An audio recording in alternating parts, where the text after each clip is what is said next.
построенные на лжи, рано или поздно приведут к краху. И отношения с собой – это однозначно долгосрочные отношения. Мы будем жить с собой всю жизнь.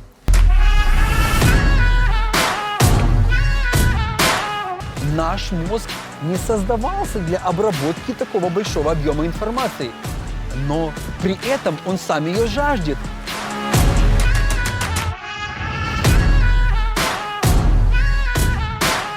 Добра и мира моим дорогим слушателям, вы на канале Антидот. И мы продолжаем говорить о том, а что все-таки нужно, чтобы сбросить вес без диеты, упражнений и силы воли. И как мы уже упомянули в прошлом выпуске, нужно всего две вещи – научиться думать и быть честным с самим собой.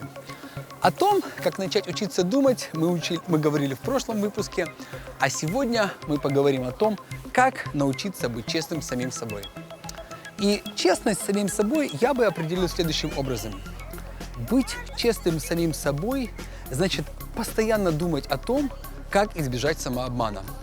И как видите, с этой точки зрения быть честным с самим собой и при этом не иметь думать невозможно. На самом деле проблема серьезнее, чем кажется.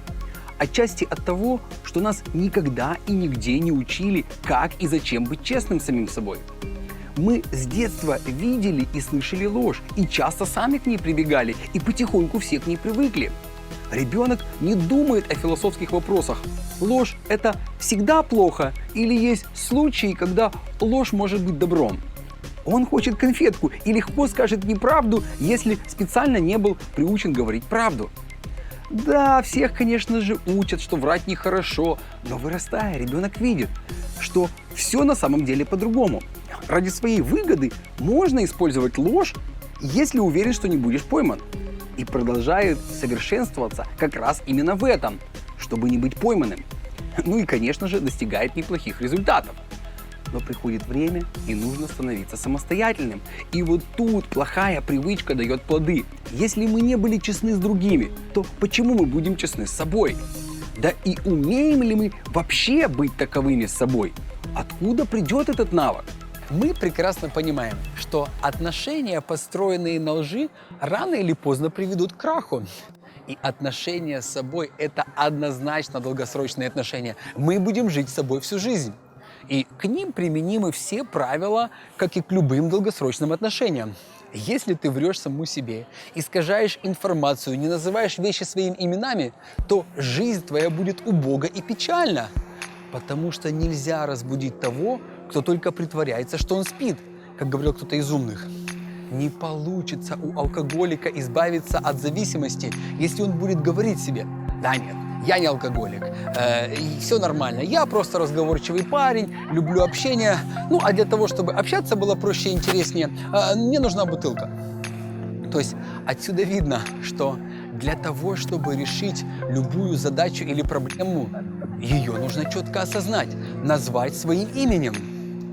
И если рассматривать жизнь как движение от одной задачи к другой, и в награду за решенную задачу ты приобретаешь доступ к решению еще более сложных, важных и поэтому интересных задач, к тому же, в дополнение, ты получаешь все бонусы от жизни, которые полагаются человеку, который решает все более сложные задачи и проблемы. И вот в таком случае осознание и понимание проблемы – это очень важный компонент ее решения. Помню, нам всегда учитель по химии говорил: если ты понял задачу, то ты наполовину уже ее решил. Итак, переходим к описанию проблемы. И начинаем, как всегда, издалека. На самом деле, мир, в котором мы живем, необычайно сложен. Не существует физика, который бы знал всю физику. Нет такого врача, который бы знал всю медицину. Это просто невозможно. Человечество накопило очень-очень много информации о реальном мире. А каждый человек способен знать и понимать только маленькую часть реальности. Теперь другой факт. Так случилось, что благодаря развитию интернет-технологий большие объемы информации стали доступными каждому в любой момент. Сравните жизнь в деревне каких-нибудь лет 100 назад. Сколько информации в байтах вы могли получить? Сплетни?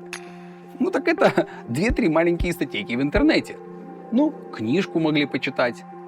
Так в одной минуте видео информации больше, чем в 4 томах «Войны и мира». И главное, получить ее можно за 2-3 минуты. Теперь еще один факт. В нас заложена жажда по информации. Это было заложено в нас природой, и в этом был огромный биологический смысл. Чем больше информации ты знаешь о том месте, где ты обитаешь, чем легче тебе выжить и занять доминирующее положение. Но извините, мои дорогие, природа не рассчитывала на такие объемы информации. И к чему это все приводит, вы видите сами. Давайте это все коротко опишем. Чтобы заполнить внутреннюю пустоту, мы, имея эту врожденную тягу к потреблению информации, начинаем потреблять ее все больше и больше в виде фильмов, новостей, сериалов, компьютерных и спортивных игр и прочего фастфуда для мозга, как я его называю. А вам ее с большим удовольствием предоставляют те, кто делают деньги на вашем внимании. В этом и есть вся суть медиаиндустрии. Поэтому мы видим, что интересы людей свелись к таким потребностям, как вкусно поесть или попить, посмотреть какой-нибудь смешной или страшненький фильм, поиграть в компьютерную игрушку, при этом на работе не напрягаться, почаще ездить в отпуск, тусить, а также заводить новые сексуальные связи и все это фотографировать. А как же без этого? Так вот, природа на это не рассчитывала. Наш мозг не создавался для обработки такого большого объема информации. Но при этом он сам ее жаждет. То есть он как бы сам себя вводит в режим перегрузки и поэтому теряет способность обрабатывать и структурировать информацию. Он не хочет больше читать длинные тексты, где слишком много букв, потому что картинки в Инстаграм больше содержат информации, чем текст, и считать ее можно за 2 секунды. И если вам кажется, что листая ленту, вы еще успеваете о чем-то думать, то вы сильно ошибаетесь. Мозг не может одновременно обрабатывать и воспринимать информацию.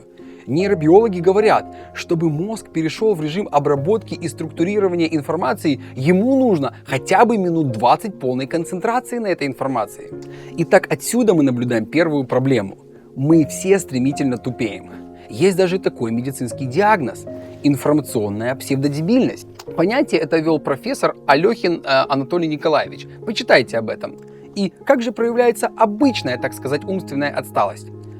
Человек с таким диагнозом интеллектуально пассивен, он действует импульсивно, не может долго сосредотачивать внимание на чем-либо, мыслит конкретно и утилитарно, не любит и не понимает абстрактные рассуждения. Такое описание вам случайно не напоминает большинство людей, которые нас окружают? Вы скажете, да нет, вроде все нормальные. И это понятно, потому что мы этого сами не замечаем, поскольку тупеем все вместе. И самая большая проблема в этом самому себе признаться, то есть быть честным по отношению к себе. Так почему же все это с нами происходит? Скорее потому, что наш мозг нам был дан не для того, чтобы понять пространственно-временной континуум, не для того, чтобы осознать и понять процессы мироздания или хотя бы понять, что такое бесконечность. Он для этого просто не приспособлен. Наш мозг нам дан для того, чтобы выжить и оставить потомство в агрессивной внешней среде. Он для этого был заточен. А теперь посмотрите на современное западное благополучное общество. Еды переизбыток, реальной опасности вокруг нет, а потомство вот уже оставлено. Зачем еще мозгу напрягаться? Итак, короткое резюме. Именно потому, что мы живем в век небывалого благополучия и информационной перегруженности, для которой не был приспособлен наш мозг, он и оказывает нам медвежью услугу. Он просто входит в режим минимального потребления энергии, то есть идет по пути примитивизации и обманывает сознание. То есть думает, как ему удобно думать, и всячески игнорирует реальное положение вещей. А теперь давайте разбираться, как это удобство проявляется в жизни. Вполне удобно думать, что начальник болван, жена истеричка, муж тупой лентяй, а ребенок неблагодарная скотина. И тут, по идее, должен бы возникнуть встречный вопрос. Если вы настолько умнее своего начальника, то почему вы еще не стали его начальником? Если ваш опыт и знания действительно гораздо богаче, то, наверное, тогда пора создать конкурирующий бизнес и разгромить бизнес своего начальника в пух и в прах. Но такой вопрос не возникает. Ведь проблемы на работе проще объяснить, что вокруг одни дураки. Что касается истерички жены, то тут тоже не все так просто. Ведь вы сами выбирали себе жену. Куда смотрели, прежде чем отвезти ее в ЗАГС? Если она была такой всегда, значит, это вам в ней нравится. А если нет, то не вы ли были с ней все это последнее время? И в какой-то времени, как говорят в таких случаях, что-то пошло не так. Не задумывались, что именно? А стоило бы. Муж тупой лентяй. Тут тоже не все так понятно. Зачем тогда выходили за него замуж? Зачем рожали детей? А может, он и не такой уж и плохой? Но тогда почему вы недовольны жизнью? Почему устраиваете скандалы и думаете, что потратили на него всю свою молодость? Допустим, вы еще молоды, и работы нет, семьи нет. Думаете, так про вас нельзя сказать? Вместо детей у вас родители, вместо супруга у вас девушка или молодой человек, а вместо начальника преподаватели. Разница не такая уж и большая. Теперь давайте разбираться, почему такая позиция опасна. Нам удобно думать, что жизнь к нам несправедлива. Кому-то больше повезло с родителями, кому-то с работой или связями, у кого-то лучше внешность, у кого-то есть врожденный талант. Список можно продолжать до бесконечности. Везет всем, но не нам. Но ведь и тем, кому мы думаем везет больше, кажется точно так же. Они просто себя сравнивают с еще более богатыми, знаменитыми и влиятельными. Ведь тут вершины нет. Всегда будет кто-то богаче или красивее тебя. Но мы этого никогда не учитываем и продолжаем отравлять себе жизнь постоянными сравнениями. Да, когда нам будет за 70, мы, возможно, и будем думать о том, как прекрасны были молодые годы. Но из-за постоянных сравнений себя с кем-то мы так и не успели насладиться этими годами. А вернуть это время уже не получится. Именно поэтому, как мне кажется, стоит быть максимально честными по отношению к себе и сделать все так, чтобы этого не случилось. И тут я уже чувствую, что некоторые готовы закричать: «Ну хорошо, убедил, так что же делать?» Отвечаю: все просто. Нужно понять и признать, что мы все устроены так, чтобы не замечать своих ошибок. Самооценка и правота для нас гораздо ценнее, чем объективная оценка реальности. Таким образом, мы сами искажаем свою жизнь. Мы с легкостью находим виноватого в любой ситуации и миллион объяснений любым неудачам. Я всегда удивлялся, откуда мой ребенок так хорошо научился придумывать отмазки. Иногда даже кажется, что этому его учили в специальной школе.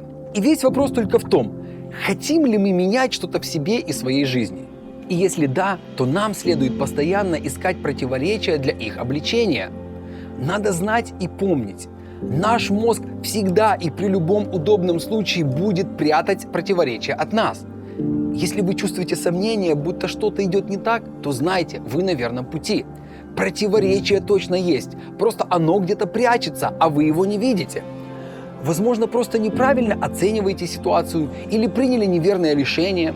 Возможно, вы лжете себе и пытаетесь не замечать какие-то обстоятельства, где действовать нужно было уже вчера. То есть, если нас жизнь в какой-то сфере не устраивает, мы где-то точно накосячили. Все остальные объяснения – это отмазки. Или, как говорят, от лукавого. И, конечно же, если вы что-то сделали не так, это не страшно. За это не должно быть стыдно. Это нормально. Мы все ошибаемся. Главное, нужно быть готовым меняться. И теперь кто-то скажет: а какое все это имеет отношение к лишнему весу? Да такое же самое, как и к любой другой проблеме или задаче в нашей жизни. Я не фитнес-гуру и никогда им не был. Я просто пытаюсь описать и проанализировать то, что вижу.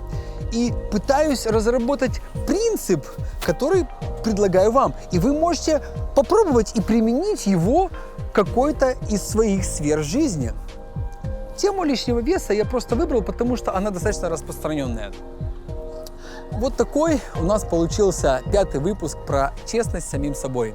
Я знаю, что я вас перегрузил мыслями, которые требуют времени для переваривания, и у вас будет целая неделя. Прослушайте еще раз этот выпуск, отметьте одну мысль, которая больше всего вас задела, и подумайте об этом.